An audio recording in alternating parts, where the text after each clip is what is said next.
Homeopath की बात हो और गोरखपुर के डॉक्टर बनर्जी की चर्चा न हो तो कहीं न कहीं होम्योपैथ की जो चर्चा है वो अधूरी रह जाती है। अपने वक्त के पाबंद डॉक्टर बनर्जी साहब ने अपने बिजी शेड्यूल में से 2 मिनट का वक्त दिया है और हम उनसे जानेंगे कि उन्होंने अपने इस लगभग 88 से 90 साल की इस आयु में होम्योपैथ को किस तरह से हिंदुस्तान में बदलते देखा है और क्या वो महसूस करते हैं उस होम्योपैथ में जिसके लिए प्लेसिबो जैसे शब्दों का उपयोग किया जाता है। और अभी कोरोना के पहले तक तो एक कहा जाता था कि मीठी गोली दे के लोगों को वो किया जाता है, सिर्फ मतलब उनको एक एहसास दिलाया जाता है इलाज का। तो उनसे कम वक्त है उनके पास, बाहर मरीजों की बहुत अच्छी खासी संख्या है, तो हम उनसे कम वक्त में थोड़ा सा उनका अनुभव जानने की कोशिश करेंगे और अपने दर्शकों को उनसे रूबरू कराने की कोशिश करेंगे। अपने आप में चलती फिरती होम्योपैथ के वो इंस्टीट्यूशन है डॉक्टर बनर्जी। सर, सबसे पहले तो थैंक यू वेरी मच, आपने समय दिया अपने इस बिजी शेड्यूल में।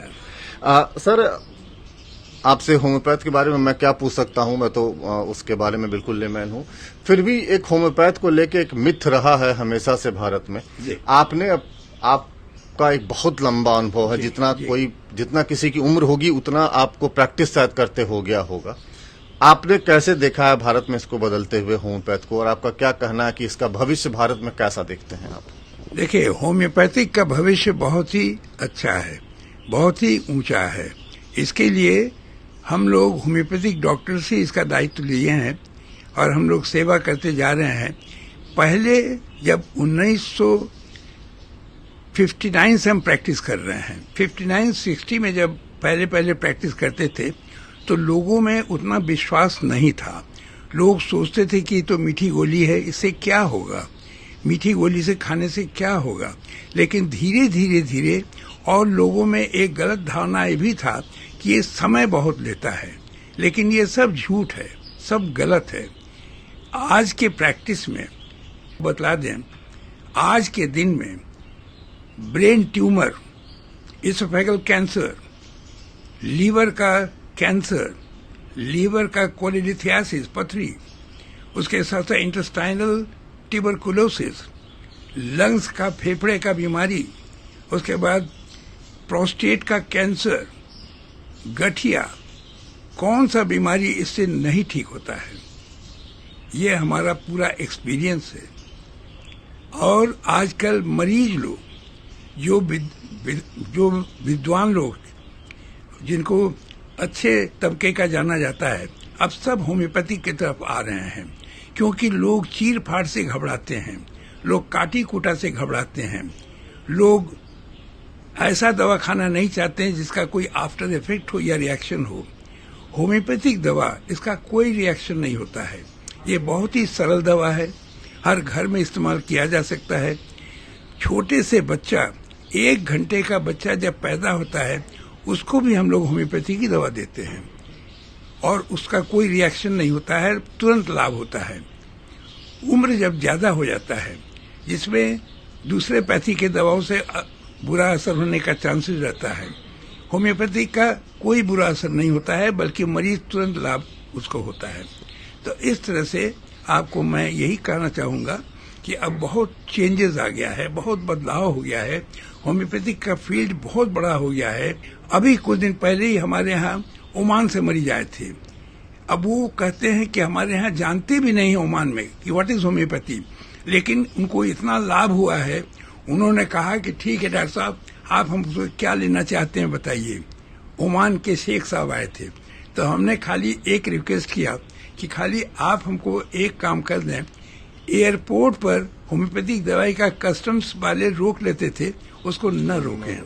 तो उन्होंने कहा ठीक है, आज के बाद ओमान एयरपोर्ट पर कोई नहीं रोकेगा होम्योपैथिक मेडिसिन। सर, अभी आप जब बात करते समय आपने तमाम बीमारियों का जिक्र किया कि उसमें होम्योपैथी से वो ठीक हो रही है। अगर वैसे तो तमाम बीमारियां हैं, लेकिन अगर इंडिया की बात करें तो इंडिया धीरे धीरे डायबिटीज कैपिटल बनता जा रहा है वर्ल्ड का। हर, मुझे लगता है कि दूसरे तीसरे आदमी का शुगर बढ़ा हुआ ही मिलेगा। डायबिटीज को लेके एक मिथ ये है कि जब आप एलोपैथी दवा शुरू करते हैं तो हमेशा आपको वो लाइफ टाइम एक तो खानी पड़ती है। एक जनरली अगर हम आपसे पूछें कि क्या रेमेडी है डायबिटीज का होम्योपैथी में, और अगर आप कुछ हमारे जो 1.25 लाख दर्शक हमसे जुड़े हैं, अगर उनके लिए कुछ आप एक जनरल कोई चीज सजेस्ट कर सकें कि आपको ये लेना चाहिए या ये प्रिकॉशन करना चाहिए, इस पर क्या ओपिनियन? ये आपका बहुत अच्छा प्रश्न है। इस पर खाली डायबिटीज हमारे भारत पर, हमारा भारत जो है, हम लोग वर्ल्ड में लीडर्स हैं डायबिटीज के, विश्व में सबसे अग्रणी है हमारा भारत। हर 5वां व्यक्ति, 7वां व्यक्ति अब डायबिटीज से ग्रसित होने जा रहा है। इसमें लोगों की कोई गलती नहीं है, ये जीन्स से आ रहा है, माता पिता की तरफ से आ रहा है। अब एक व्यक्ति जिसकी माँ को डायबिटीज है, पिता को नहीं है, उसको 50% डायबिटीज होने का चांसेस है। जिनके माता पिता दोनों को है, उनको 100% डायबिटीज होने का चांसेस है। डायबिटीज का जो है सबसे बढ़िया लोगों को हम यही निर्देश देंगे, लोगों को हम यही अनुरोध करेंगे, अनुशासित जीवन और संतुलित भोजन।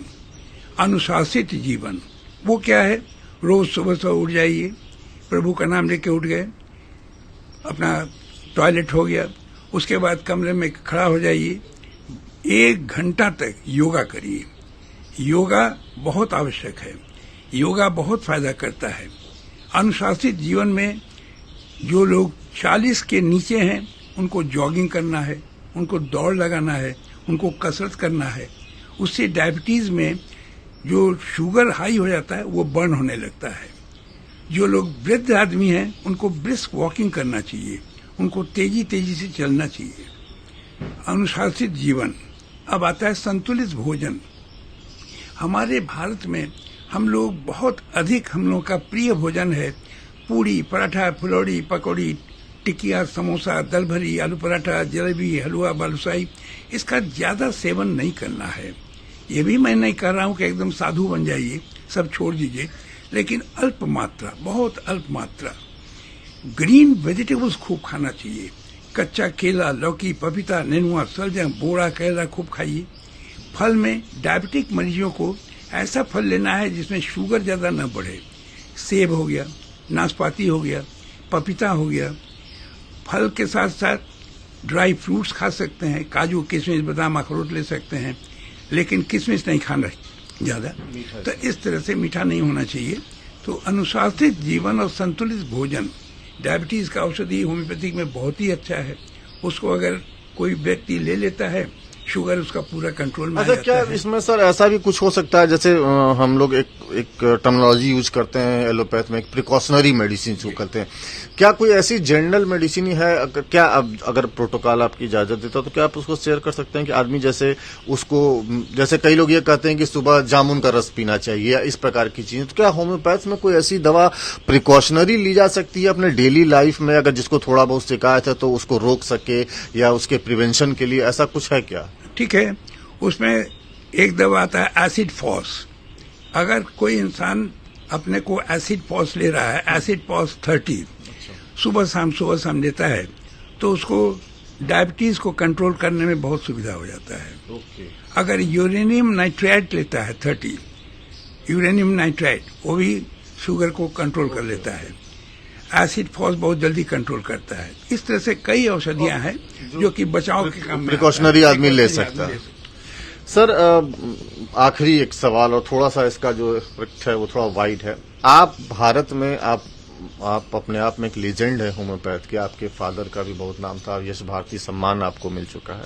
आप भारत में होम्योपैथ का भविष्य कैसा देखते हैं, और आपका इस नई पीढ़ी के लिए, जैसे मेरे सहयोगी हैं जो मेरे साथ कैमरे पर काम कर रहे हैं, इनका भी होम्योपैथ में रुचि है और कहीं से शिक्षा ले भी रहे हैं उसकी, तो इस नई पीढ़ी को डॉक्टर रामतन बजरी साहब क्या संदेश देना चाहेंगे कि वो कैसे इसको करें? मैं यही कहना चाहूंगा कि पहले अपना हेल्थ सही रखिए। अगर आपका हेल्थ ठीक नहीं है तो आप मरीज को क्या ठीक करेंगे? तो मरीज को ठीक करने के लिए डॉक्टर को अपने आप हेल्दी होना चाहिए, और डॉक्टर को हेल्दी होने के लिए अति आवश्यक है अनुशासित जीवन और संतुलित भोजन। अति आवश्यक है, मेन फॉर्मूला है।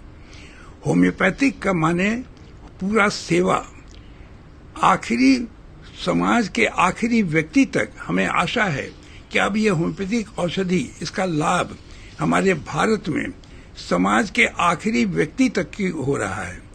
हर व्यक्ति होम्योपैथिक के रुझान आ रहा है, हर व्यक्ति इसके पीछे भाग रहा है क्योंकि सस्ता दवा, आसान दवा, इसमें सर्जरी नहीं है। इसमें आपको मजे की बात बता दूं कि जैसे मेडिकली जो सर्जिकल केसेस होते हैं उसमें 80% केसेस होम्योपैथिक से ठीक हो जाता है, सर्जरी की आवश्यकता ही नहीं पड़ती है।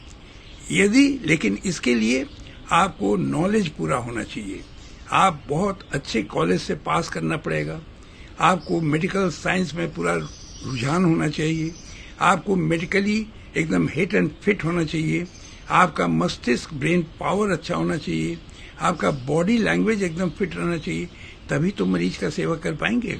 तो होम्योपैथिक को बढ़ाने के लिए, होम्योपैथिक को आगे बढ़ाने के लिए बहुत कड़ी मेहनत और अनुशासित जीवन की आवश्यकता पड़ती है। क्या सरकार से भी कोई अपेक्षा है? आप सब कुछ सजेशन देना चाहेंगे कि वो इसको बूस्टअप करने के लिए कुछ सरकार हम लोग के लिए बहुत कर रही है, क्योंकि आयुष का फॉर्मेशन हो गया है, आयुष में होम्योपैथिक का भी है और होम्योपैथिक के लिए सरकार भी कर रही है। सरकार बहुत सहायता करती है, लेकिन हर पैथी के कुछ लिमिटेशंस होता है। अगर उस लिमिटेशंस को भी पार करना है तो अभी और आवश्यक है अन्वेषण की। चलिए सर, बहुत बहुत धन्यवाद, आपने इतना कीमती समय दिया और मुझे लगता है कि आपकी इस बात से नई पीढ़ी जरूर कुछ न कुछ प्रेरणा मिलेगी। Thank you very much sir. ये थे डॉक्टर बनर्जी साहब, जिन्होंने बातों बातों में तमाम अच्छी जानकारियां दी और यहाँ तक कि डायबिटीज के बारे में बहुत अच्छी टिप्स दी, बहुत अच्छी जानकारी दी। और हम उम्मीद करते हैं कि जो हमारे दर्शक हैं और जो लाखों लोग इसको देखेंगे उससे इनको जरूर फायदा मिलेगा। तो शख्सियत की किसी और कड़ी में फिर किसी अन्य शख्सियत से मुलाकात होगी। तब तक डिजिटल प्लेटफॉर्म पर बने रहिए नेशनल कवरेज के साथ। और इस खबर पर मेरे साथ हैं मेरे सहयोगी मोहम्मद अख्तर। ये खबर आपके लिए डिजाइन कर रहे हैं आदित्य और मेरा नाम है राजेश मिश्रा। धन्यवाद।